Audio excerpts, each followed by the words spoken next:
Stop spending endless hours on the treadmill. Stop putting excessive stress on your joints through high-impact routines. Most importantly, stop accepting the idea that aging automatically brings weakness, discomfort, and loss of independence. There is one form of exercise that researchers from Harvard Medical School, the Mayo Clinic, and the National Institute on Aging have collectively described as one of the most powerful physical interventions available for adults over 60 years of age. What makes it remarkable is its simplicity. It does not require an expensive membership. It does not demand specialized equipment. It costs nothing when performed with body weight alone. Yet many older adults continue to overlook it. A major study published in the Journal of the American Medical Association tracked more than 8,000 adults aged 60 and above over a period of 12 years. Investigators discovered that participants who practiced this particular form of exercise experienced a 46% lower risk of death from any cause during that time frame. The figure was not 5%. It was not 10%. It was 46%. Even more impressive, the strongest improvements appeared among individuals who began after reaching age 65.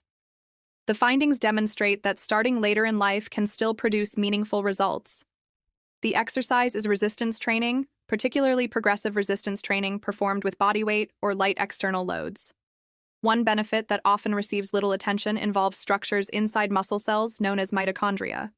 These microscopic components serve as the body's energy-producing centers. After age 60, their function gradually declines. Resistance training has shown a remarkable ability to stimulate positive changes within these cellular power sources. The fifth major advantage concerns brain health. Many people assume that memory problems, mental sluggishness, and reduced cognitive performance are unavoidable consequences of aging. However, research from the University of British Columbia has challenged that belief. In a study involving adults older than 65, participants who completed resistance training twice each week for 6 months achieved a 19% improvement in cognitive performance compared with individuals who only performed stretching exercises. A 19% improvement is the type of result often associated with pharmaceutical treatments. Yet this outcome was achieved through exercise alone. The explanation lies in biological messengers called myokines. During muscle contractions against resistance, these compounds are released into the bloodstream and travel throughout the body, including the brain. One important myokine is BDNF, short for brain-derived neurotrophic factor. Neuroscientists frequently describe it as a powerful supporter of brain development because it promotes the formation of new neural connections. Beyond age 70, brain volume naturally decreases at approximately 0.5% annually. Increased production of BDNF through muscle activity may help slow this decline. One 71-year-old retired schoolteacher named Margaret, living outside Birmingham, Alabama, sought help after becoming concerned about her memory. She often forgot appointments, struggled to find words during conversations, and gradually withdrew from social situations due to embarrassment. Her brain scans did not indicate a severe condition, yet they raised enough concern for further attention. She began a simple home-based resistance routine twice weekly. The program included bodyweight squats, wall push-ups, and rows using resistance bands. After 12 weeks, her daughter approached with tears in her eyes and explained that she felt as though she had her mother back. Margaret described the change in her own way. She said her thinking felt as though it had received an oil change. For individuals seeking the greatest cognitive benefit, resistance exercise performed between 7 o'clock a.m. and 10 o'clock a.m. may be particularly valuable because cortisol levels are naturally higher during that period, and communication between muscles and the brain is especially active. Combining this habit with omega-3 fatty acids from fish, walnuts, or a quality supplement may further support the brain's responsiveness to BDNF. The fourth major benefit involves combating sarcopenia, a condition defined as age-related muscle loss. After reaching age 60, the average person loses between 1% and 2% of muscle mass each year. Although that may seem minor, the cumulative effect becomes substantial. By age 75, an individual may have lost between 15% and 30% of the muscle present at age 50. Research conducted at Tufts University, recognized as a leading center for nutrition and aging studies, found that sarcopenia contributes directly to increased falls, fractures, hospital admissions, and loss of independence more than many other age-related conditions. Despite its significance, muscle loss is rarely screened for during routine medical visits, A key factor behind this decline is anabolic resistance. As people age, muscle tissue becomes less responsive to signals responsible for growth and repair. The messages continue to be sent, but the muscles react less efficiently. Progressive resistance training acts as a direct solution. By placing muscles under increasing load, it stimulates adaptation and activates protein synthesis in ways that protein intake alone cannot fully duplicate. A 68-year-old man named Robert from Phoenix, Arizona, provides a striking example. When he first sought assistance, he relied on a cane and believed he was moving steadily toward wheelchair dependence. His leg strength had deteriorated so severely that climbing a single flight of stairs required a rest halfway through. He began a program consisting of chair squats and step-ups using the lowest stair, performed twice each week. 6 months later, the cane was no longer necessary. He returned to hiking, first covering 2 miles and later 4. At age 69, he completed a 7-mile trail alongside his grandson. A practical starting point includes chair-supported squats, standing calf raises, wall push-ups, and seated leg lifts using light ankle weights. These exercises focus on the body's largest muscle groups, the same muscles most closely linked to maintaining independence. Training should be performed 2 to 3 days each week with at least 48 hours separating sessions to allow proper recovery and repair. Equally important is consuming sufficient protein within 30 minutes following each workout. Research from the University of Texas Medical Branch demonstrated that consuming protein after exercise can increase muscle protein synthesis in older adults by as much as 40%. Another major advantage of resistance training involves blood sugar regulation and the reduction of insulin resistance. For adults over 60, this issue has enormous significance whether symptoms are present or not. A study published in the journal Diabetes Care reported that approximately 50% of adults older than 65 either live with type 2 diabetes or have a condition known as prediabetes. Most are unaware of it. At the center of the problem is insulin resistance. In simple terms, cells gradually lose their ability to respond properly to insulin signals. Insulin functions like a key, allowing sugar to enter cells and be used as fuel. When resistance develops, that process becomes impaired. Glucose remains in the bloodstream, causing injury to blood vessels, increasing inflammation, and accelerating damage to the kidneys, eyes, nerves, and heart. Many people notice no warning signs until significant harm has already occurred. One fact often overlooked is that skeletal muscle represents the largest user of blood glucose in the human body. During muscular contraction, glucose can move from the bloodstream into muscle tissue through an entirely different pathway that does not depend on insulin. It acts like an alternate entrance when the primary route is blocked. A meta-analysis involving 21 clinical trials and published by the American Diabetes Association found that progressive resistance training lowered HbA1c, the standard 3-month blood sugar measurement, by an average of 0.67%. For many individuals, that improvement can determine whether medication becomes necessary. A 74-year-old man named Eugene, who lived outside Memphis, Tennessee, had been taking metformin for 6 years. Despite treatment, his blood sugar values continued to rise, and discussions had begun about introducing an additional medication. He wanted to avoid that outcome. Eugene started a resistance training routine twice weekly using basic exercises that required no gym equipment. At his next quarterly laboratory assessment, his physician informed him that his medication dosage would be reduced. 3 months later, his blood sugar readings had returned to normal levels without pharmaceutical assistance. Later that day, Eugene made a phone call and described the experience by saying it felt as though he had taken something back from time itself. For improving glucose control, timing plays an important role. Evidence indicates that performing resistance exercise between 30 and 60 minutes after the largest meal of the day, most often lunch or dinner, produces the greatest reduction in blood sugar elevations following eating. The reason is straightforward. The insulin-independent glucose pathway becomes active precisely when blood glucose concentrations are highest. When combined with a nutritional approach that favors complex carbohydrates instead of refined varieties, the body often responds surprisingly quickly. The next benefit involves a topic rarely discussed in routine medical conversations. Resistance training has a remarkable ability to restore mitochondrial health. Mitochondria are the structures inside cells responsible for producing energy, and their decline is closely connected to the biological processes of aging. In youth, cells contain large numbers of efficient mitochondria generating energy continuously. As the years pass, several changes occur simultaneously. Existing mitochondria sustain damage. Their performance decreases. The body's capacity to create new mitochondria through a process known as mitochondrial biogenesis also slows considerably. Research from the Buck Institute for Research on Aging indicates that after age 70, mitochondrial function may decrease by as much as 35% to 40%. In everyday life, that decline often appears as persistent exhaustion. Sleep no longer restores energy completely. Many people begin each day already feeling depleted. Gradually, vitality seems to disappear. A study published in the journal Cell Metabolism produced findings that attracted significant attention among researchers. The investigation showed that resistance exercise in older adults activated both mitophagy and mitochondrial biogenesis.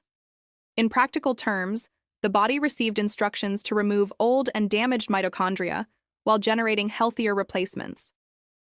Scientists observed gene expression patterns after resistance training that resembled those typically found in adults decades younger. At the cellular level, the changes appeared to move biological age in a younger direction. A 77-year-old woman named Dorothy, living outside Seattle, Washington, offered a striking example. When she began training, even a trip through a grocery store often required her to stop and rest. She felt drained from the moment she got out of bed each morning. Medical evaluations had already been completed. Thyroid function was normal. Anemia had been excluded. Sleep apnea had been addressed. No obvious explanation could be identified. The possibility of mitochondrial dysfunction was considered, although it is rarely evaluated during standard clinical care. Dorothy began a progressive resistance training program 3 times each week. Sessions initially lasted only 15 minutes and increased gradually over time. By the 8th week, she was completing 25-minute workouts without experiencing fatigue during the sessions. By the 4th month, she reported waking before her alarm and feeling genuinely enthusiastic about starting the day, something she had not experienced in years. She described the transformation by saying it felt as if an old battery had been replaced with a new one. The key principle behind mitochondrial improvement is progressive overload. The challenge placed on muscles must increase gradually and consistently over time. Mitochondrial biogenesis is stimulated by metabolic stress. Muscles need to work hard enough to reduce local energy reserves and trigger adaptation. This does not mean exercising to the point of pain or injury. It means that an activity which felt difficult 6 weeks earlier should become manageable, while a slightly greater challenge takes its place. Begin at your current level. Advance steadily. Remain patient with the process. Changes are occurring inside the body even before they become obvious. For the greatest mitochondrial benefits, resistance exercise should be followed immediately by 5 to 10 minutes of light cardiovascular activity. A slow walk, gentle stationary cycling, or marching in place can serve this purpose. Research from the Karolinska Institute in Sweden found that this sequence, known as concurrent training, improves mitochondrial adaptation by approximately 28% more than resistance exercise performed alone. Adequate intake of CoQ10 is also important. This naturally occurring compound is found in beef and sardines and is available as a supplement. Mitochondria rely on CoQ10 to function effectively. As people age, levels decline substantially. Restoring them helps create favorable conditions for renewed cellular energy production. The final benefit remains the most powerful and life-changing aspect of resistance training for adults over 60. Its impact extends beyond physical health and reaches into the very way a person sees themselves. Resistance training stands as the most thoroughly validated strategy for preventing falls and fractures. For adults older than 65, these events represent the greatest threat to independence and long-term survival. One statistic deserves special attention. Data from the Centers for Disease Control and Prevention shows that 1 out of every 4 Americans over age 65 experiences a fall each year. Among those individuals, approximately 20% die within 12 months. The fall itself is not always the direct cause.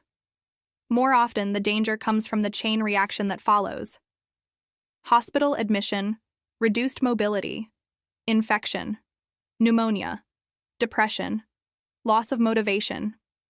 A hip fracture in a 75-year-old carries a mortality risk comparable to many serious forms of cancer.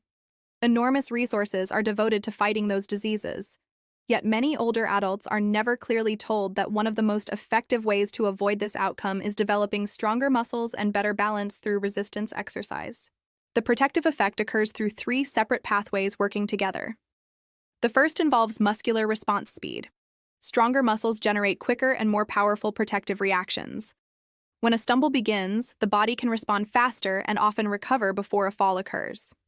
The second pathway affects bone density through a process known as mechanotransduction. When muscles pull against bones while under load, signals are sent to bone-building cells called osteoblasts.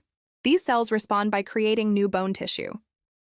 Research from the University of Arizona found that 12 months of resistance training increased lumbar spine bone density by 2.1% in postmenopausal women.